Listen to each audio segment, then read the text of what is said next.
Hello everyone! Nandito po tayo ngayon sa Grand Park Place, Imus, Cavite, along Aguinaldo Highway. Sa highway, meron pong makikita doong Imus Doctors Medical Center at meron din pong hypermarket. Tara, tingnan natin ang loob. Ito yung parking.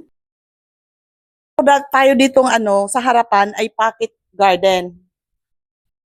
Ito po yung living area. Ito yung lanay. At dito po yung ating provision ng dining area. Ito yung kitchen. Ito yung bedroom para sa baba, kung merong elderly or sa mga maids quarters. Merong powder room.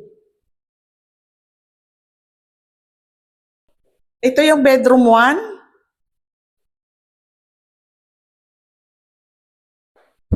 Meron siyang toilet and bath.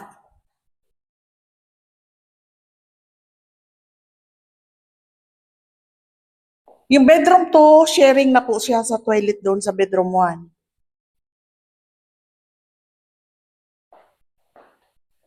Ito na po yung master's bedroom. Merong, sa toilet and bath, merong bathtub. At dito po yung may access ng balcony.